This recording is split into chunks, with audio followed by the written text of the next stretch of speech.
Hey, salut, alors aujourd'hui on se retrouve pour une vidéo élevage des coléoptères, donc les cétoines d'Olas plus précisément. Donc j'en ai isolé un pour pouvoir bien vous le montrer, regardez-moi comment il est beau, il est plus jaune que les autres je trouve. Donc je vais le remettre avec ses copains juste après pour pas trop le stresser.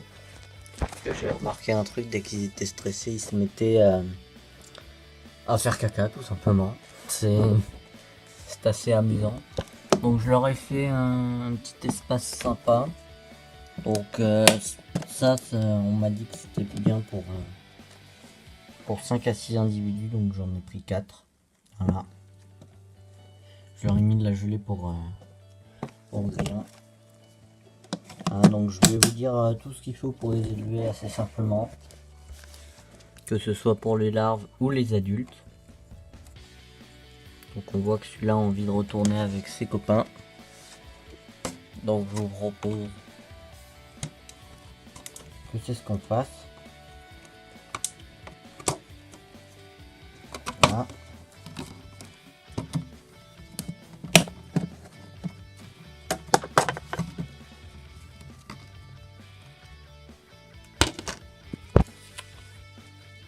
Allez, t'envole pas. Il s'est envolé dans la boîte. Voilà. Avec un beau bruit d'hélicoptère. Donc ça c'est parce qu'il est stressé le pauvre petit. Voilà, donc pour les élever, que par exemple les larves c'est relativement simple. Il vous faut une boîte donc plus grosse que ça de préférence pour les larves, avec une bonne couche de substrat.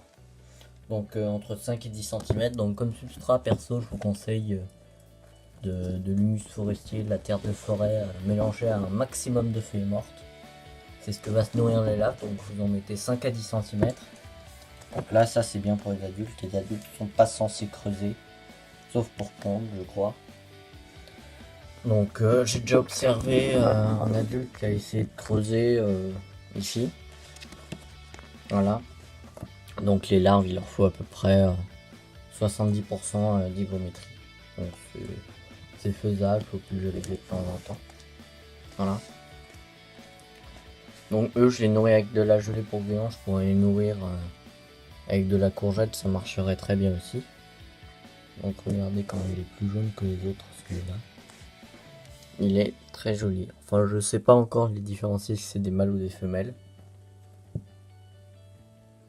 Donc voilà. Mais pour le moment ils sont maintenus là-dedans.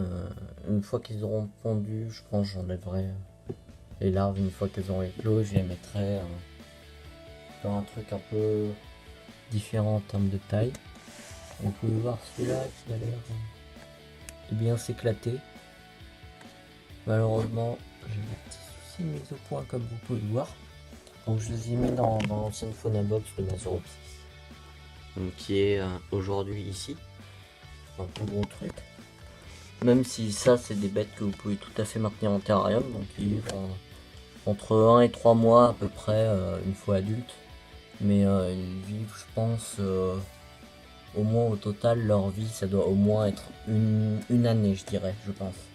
Donc je suis pas sûr de cette information par contre. Mais je pense que ça doit être au moins une année. Car les coléoptères passent leur plus clair de leur temps sous forme de larves. Donc cette espèce là passe je crois 3 semaines si je dis pas de bêtises. Donc corrigez-moi dans les commentaires sous forme de coque. Une fois que la larve atteint sa plus grosse taille, elle se met sous forme de coque. On va manger là-bas. Donc la larve se met sous forme de coque pendant 3 semaines pour devenir un coléoptère adulte. Voilà, et toute sa vie la larve va se nourrir de substrat. Donc je trouve perso que c'est des bêtes super sympathiques à élever, à observer. Enfin surtout à observer puisque à élever c'est la première fois que j'en ai, donc je ne saurais pas trop vous dire pour le moment. Donc je les ai eu en plus il n'y a pas très longtemps. Donc je leur ai mis une petite décoration quand même. Truc pas trop dégueu. Voilà. Donc ils sont censés avoir à peu près ce qu'il leur faut. Donc voilà. Donc Si vous voulez plus de vidéos sur les coléoptères, n'hésitez pas à me le préciser en commentaire. Allez, n'hésitez pas à vous abonner, liker et partager la vidéo, ça fait toujours plaisir. Allez, au revoir.